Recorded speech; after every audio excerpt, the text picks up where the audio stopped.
it was top notch. We never had any complaints from any of the ship owners or boat owners that had boats off Phillips's, even the Admiralty.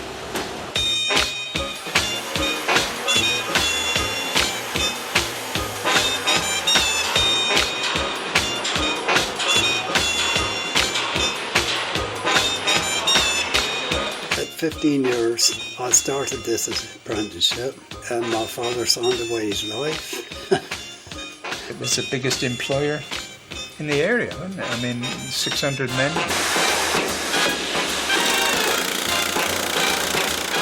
I don't think I woke up very often in the morning and didn't want to go to work.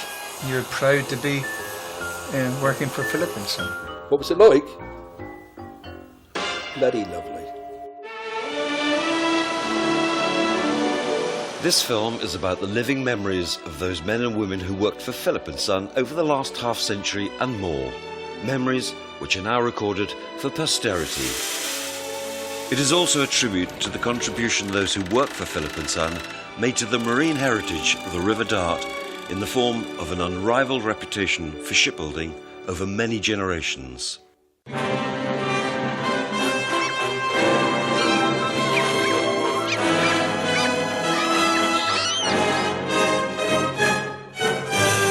Dartmouth has since time immemorial been inextricably linked with the sea. The town and the banks of the River Dart have been the backdrop for boat and shipbuilding for 1,000 years.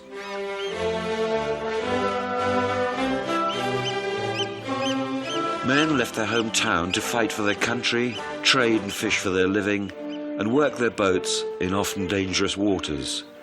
So high-quality workmanship was not just a matter of commercial or military expediency, but sometimes a matter of life and death.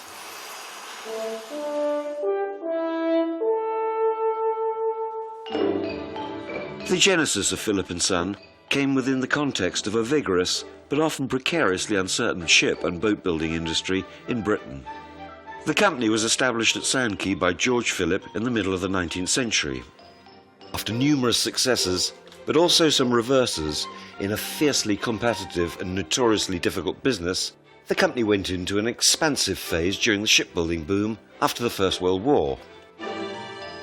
In 1918, after buying out its rival Simpson Strickland, at the suggestion of the Admiralty, the company bought the empty Noss shipyard for £16,000 with the financial help of Swan Hunter. Among other improvements to streamline and enlarge capacity, they installed a new floating dock in 1924.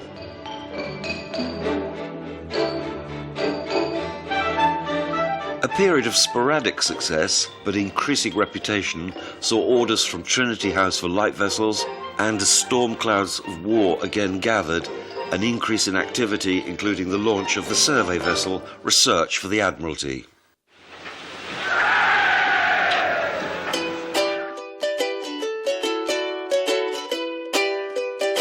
Philip & Son at Noss and Sandquay over the course of the 20th century had become one of the preeminent employers in Dartmouth and its surrounds.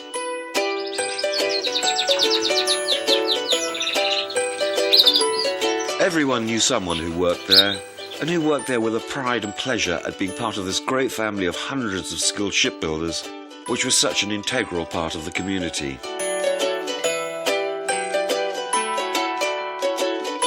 It is against this backdrop of a large, successful and professional company that our story really starts with the living memories of the individuals involved. It's the morning of September the 18th, 1942, just after 11 o'clock. At Philip & Son at Noss, the workforce are noisily producing motor torpedo boats for the war effort. You couldn't hear anything over the sound of this machine running.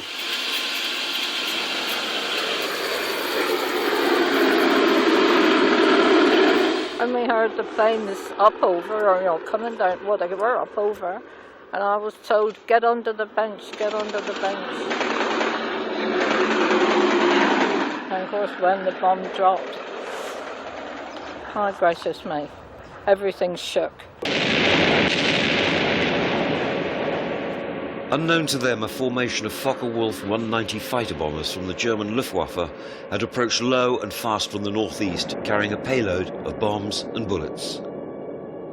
The end of the shop sort of came in, and all the timber that was stood up against it, there were various jobs that were stood up against them, all fell over. And I came out the shop, and of course everybody was shocked, you know. I made my way out with all the rest of the shops. By that time they were bringing all the injured out from the plater shop. It was obvious what had happened when we got outside, because everybody knew by then. And after a little while I started looking for my brother. Wasn't a very nice thing, is it? You know, people being killed right next to you. I searched around for a long time, and I come across somebody that might have been my brother. I wasn't certain. And so I gave it up. I went home and asked my mother what he was wearing. Well, surely enough, it was the right things that I'd seen. And well, that was my brother, wasn't it? The 40 men and women who were injured were ferried down to the Dartmouth College Hospital by boat. The town and the Royal Naval College were also bombed. A black day in the history of Dartmouth and Kingswear. 20 had died. It wasn't a very good day in my life, actually.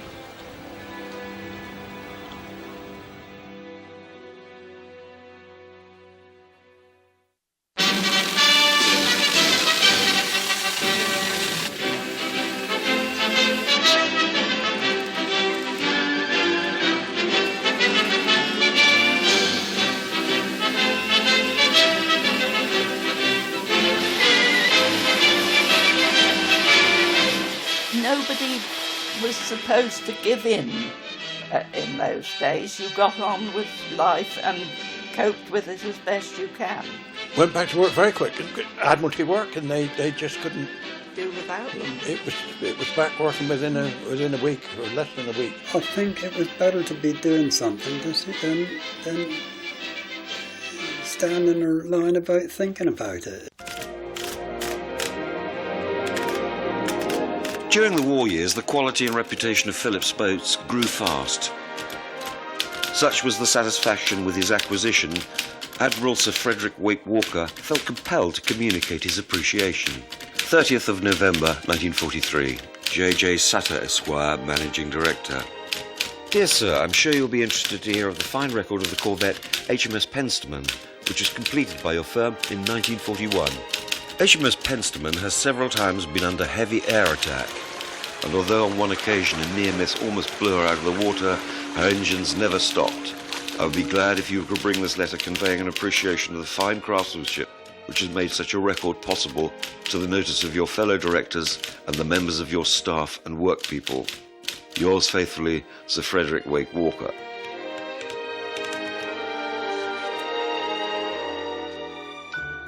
Throughout its history, NOS provided a perfect environment to develop the skills needed to produce high-quality vessels.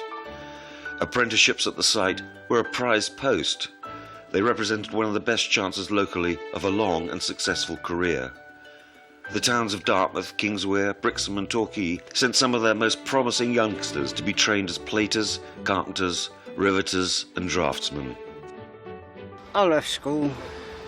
There was an apprenticeship going up here, for which I was too young to start. I came up here and went in the stores. I had about 14 months in the stores. I came out of the stores into the fitting shop. Unbeknown to me, my mother went up and seen the shipwright foreman, who said they were looking for shipwright apprentices, and if I was interested, go and see him. I mean, I believe the pinnacle here was being in the draftsman's office. That was the passport to relative wealth. At 15 years, I started this apprenticeship, and my father signed away his life, promising all the things that he would do over the next 6 years to keep me fed and watered, and see that I had the proper tools. My father got me a job at Sankey, just down the river there, in the store, and I started in the store the end of April 1940, and I stayed there for 2 years till I was 16. And then I went into the joiner's shop at Sankey to start to serve my time as a ship's joiner. I think the general view was if you'd have worked at NOS, you could probably work anywhere. The skills were great. It's a fairly tight team. There's no hiding place at NOS because the numbers weren't enormous. So if you were an apprentice up there and you learned a trade, like welding, plating, whatever, you learned a trade. You know, you done it with a bit of paper and a pencil and a 2-foot rule.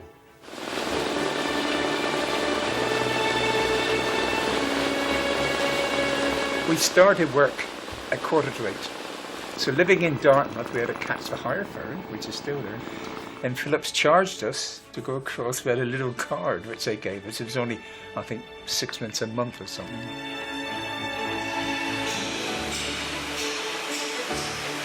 If you were a good apprentice, you were one of the top boys, you were a top boy. If you were further down the line, like coming up through from 16 up to 21, they treat you with the respect that you earned in their eyes. If you were doing a good job, they come along and they praise you. If you did a bad job, they wouldn't tell you. They'd go and see the foreman, tell the foreman would tell the charge hand, the charge hand would give you a rocket. In addition to the excellent education at Philip & Son, there were other opportunities. A chance to be more social. It was fun. You go along with lengths of glass boiler tube and bits of putty, going in little balls. You use the pea shears. If you were stupid enough to wear steel heels on your shoes, you were more than likely to get them welded to the ship's deck. Everybody knew each other. The only time they used to meet was probably up in the woods when they were fighting or playing around at lunchtime and running back late to get back to work. The comradeship was beautiful. All of a sudden you'd see posters go around the yard. And as fast as they went up, the yard manager would rip them down. And there were posters for a boxing match between a shipwright and a shipwright labourer. And at lunchtime, everybody congregated in the south yard to watch this boxing match.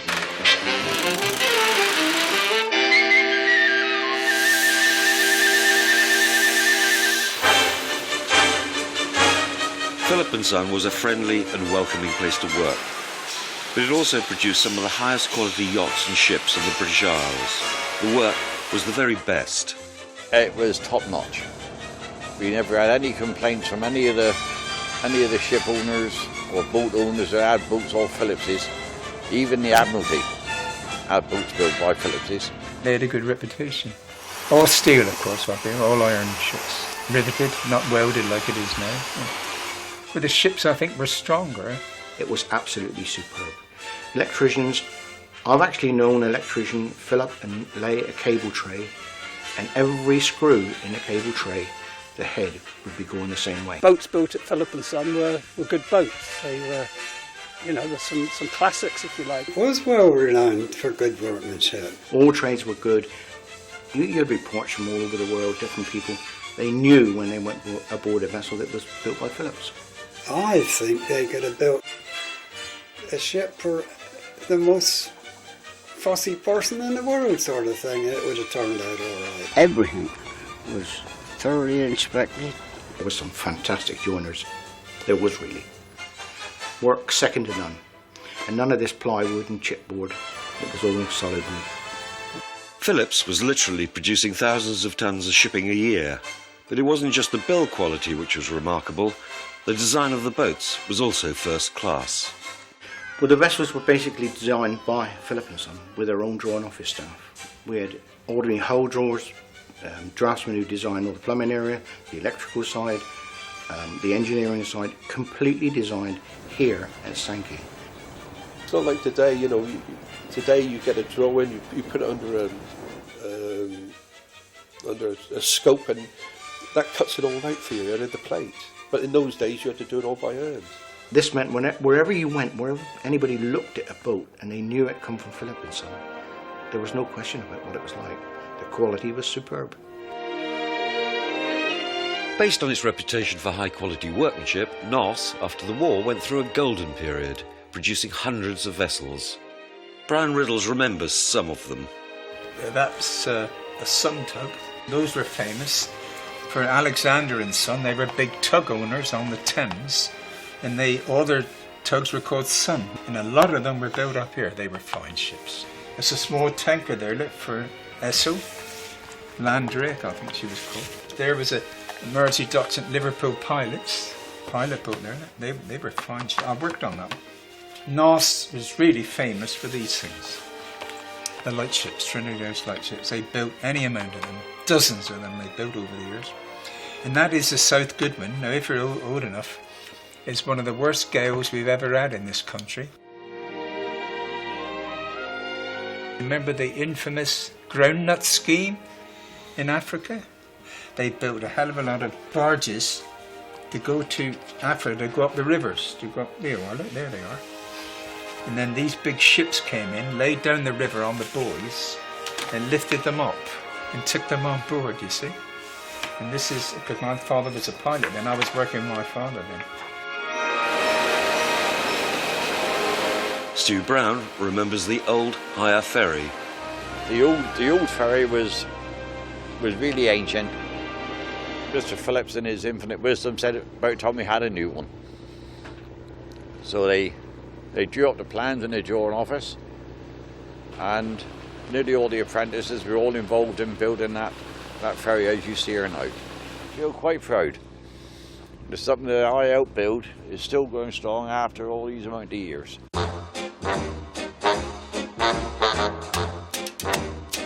In 1970, another significant boat to remember was British Steel.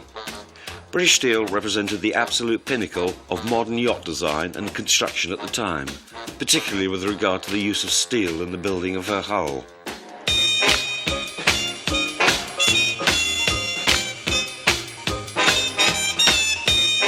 I did an awful lot of work on British Steel. I worked with two other platers, Dave Williams and Derek Sturley. I'd done a bit of work on her by lifting plates with the bottom crane into position. We were just building another yacht. We didn't realise it was for British Steel.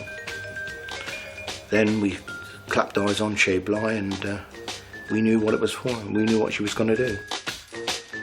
Initially, when the vessel was going to go away, the three of us were going to put little trinkets for our children and put them in a steel box and weld them on the bulkhead so nobody could take them off. We didn't think you'd make it, so we never put them on there. Single-handed, Che Bly sailed British Steel around the world against the prevailing winds and currents in 292 days. Described by the Times as the most outstanding passage ever made by one man.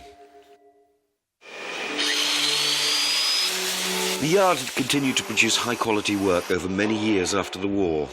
However, as the work rolled in, the unions in post-war Britain discovered increasing solidarity to protect their rights, but perhaps created as many problems as they solved. When I started, unions were quite strong.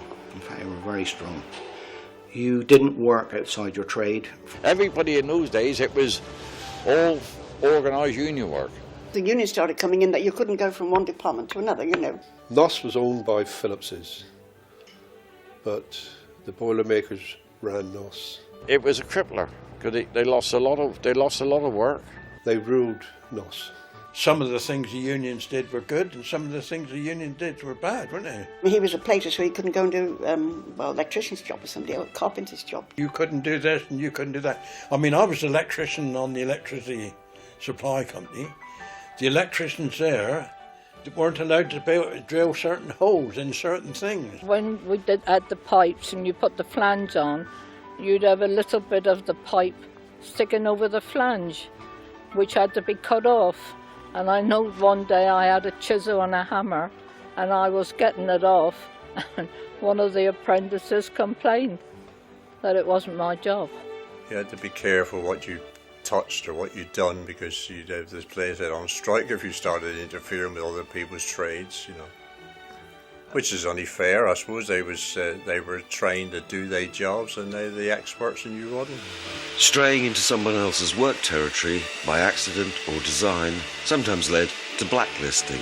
Of course, being blacklisted, they weren't allowed to talk to me. I was all right outside.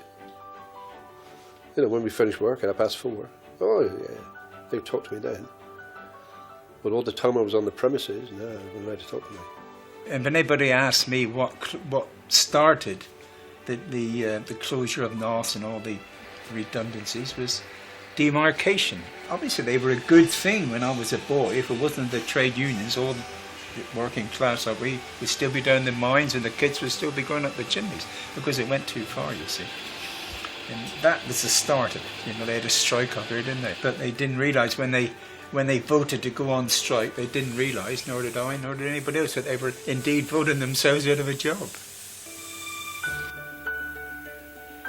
Since I reported from Falmouth on the state of unemployment in the shipping industry, the position in the West Country hasn't improved. Along with the increasing power of the unions, in the early 1960s the management fought a worsening economic situation in the face of a changing marketplace and the general decline of the British shipbuilding industry. Well, it's only a matter of, say, middle of next year. I mean, we are really looking around for new orders now so as we can see ahead, prepare plans and order materials. So we're hoping now very soon to get 1 or 2 more orders. In fact, we must. A slightly desperate note as a downturn in the British industrial world began to have serious negative effects on the yard and eventually threw the whole business into crisis. In the 60s, 64, Philip & Son were very nearly on the verge of going into voluntary liquidation because they were making no money at all. And the Reeves Timber Company bought into the company. 4 years ago, the future looked pretty grim for the Dartmouth shipyard of Philip & Sons. Then, in 1965, they were taken over by the Reeves Group of companies, who have reorganized things and seem to have brought about a change in the fortunes. They used to employ managers to run a yard who knew little or nothing about shipbuilding. They were more into the engineering and construction side, so that's why the shipbuilding was gradually dying. The company took on more general engineering work, building presses, bridges and containers. Anything to keep the money coming in. Reeves sold their share of the concern to Philip Pensabini in 1969, and he tried to re-energise the ailing firm as a leisure craft manufacturer using fiberglass. Sadly, a number of factors including lack of investment, inconsistencies in manufacturing, together with the Chancellor's decision to more than double the rate of VAT on leisure craft, resulted in the laying off of more than 40 men in 1974. People, you know, chaps had started leaving their employment up there, and it wouldn't, they wouldn't get replaced, sort of thing. I think everybody realised that, you know, the days of shipbuilding here were coming to an end, simply because we always said that Philip & Son, they didn't modernise the yard like a lot of yards did. I mean, they were still using steam hammers in the blacksmith shop. They started building ships in Korea and China, and gradually found out, you know, a lot of these firms found out that they could get it a lot cheaper abroad, and their work gradually dribbled down. And we weren't competitive anymore. The yard continued doing maintenance work and developed as a marina complex, until Philip Pensabini's son-in-law Richard Seaton took over the running of the business in 1995. He decided that the Noss and Sandkey yard operations were unprofitable and announced their closure after 141 years in 1999. As it happened 2 decades before, more than 30 men lost their jobs. So Richard took over the company. He ran it for 3 or 4 years, and he made the decision to close. As much as I hated it, having your office taken to bits around you, it wasn't a viable proposition, and in hindsight, it was the right thing to do. Bob Wheaton came down and said, could we work through a dinner break? And it was a meeting at 1 o'clock. When the final closing came of the yard, unfortunately, I knew before a lot of the others, even my own son. We went in for our interview. Awful, terrible. 5 minutes later, we were all coming out, made redundant. I'd spent nearly 45 years here, and to have 45 years taken away, it's a big thing. Quarter of an hour later, it was all going on.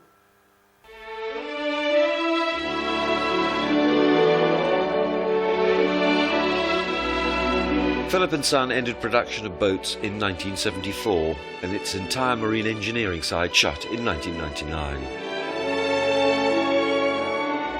The shipyards at Noss and Sandquay will always be remembered for producing superb boats and ships made with the highest quality workmanship and skill.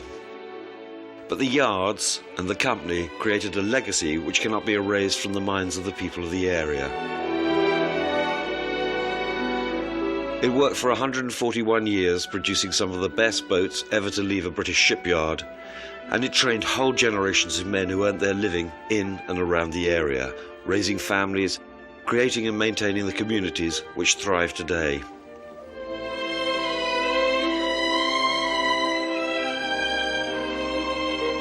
Noss and the railway were the two employers. I don't think there was any other industry here as such. It was the biggest employer in the area, wasn't it? I mean, 600 men. So that meant a lot. I mean, they employed from boys of 14 way up to retiring age, you see. But I mean, half of Dartmouth worked up here. It was the centre of the village, really. Plumbers, electricians, painters, corkers, shipwrights. Yeah. I don't think I woke up very often in the morning and didn't want to go to work. You were proud to be working for Philip & Son. What was it like? Bloody lovely.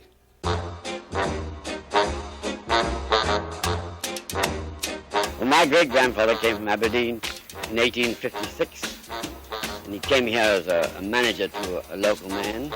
And within 2 years, he'd taken the yard over. That's on the other side of the river. I'm the fourth generation.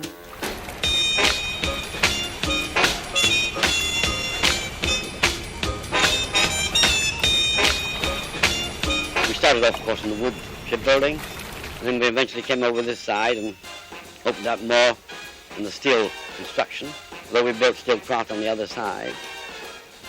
And after a time, of course, we carried on with all woodwork on that side and steel construction on this side. Mr. Elliott, how long have you been working here? Oh, approximately 45 years. And what's the biggest change you've seen in that time? Well, development, I suppose, from hand to machine tools. Why do you like working for a small firm? Well, if you like working for a small firm, it's more or less a family concern. I say you're in intimate touch with the managing director and everybody else right down through. If you were in a large firm, you'd be just more or less a server on the books. What are the advantages of working here? Well, I've been assistant foreman here for 21 years, and I've worked here 40 years altogether. And I find in this small yard that you get to know one's capabilities and you get to know one, and it's a much better atmosphere altogether in a small yard. That's what I find. Well, one of the advantages that your quality of work is far superior, I think, to the larger yards. You're more together. There's not, and you know, there's you're all one family, as you call it. Not too many chasing your jobs around. You've got the advantage of you know, following up your work on a better manner in a larger yard. Well, I'm a plater, and I think that in a small yard you learn more different departments of the trade, like not just one job. You learn a lot. But don't you get under each other's feet? No, we get along all right. We just muck in and do the lot, like.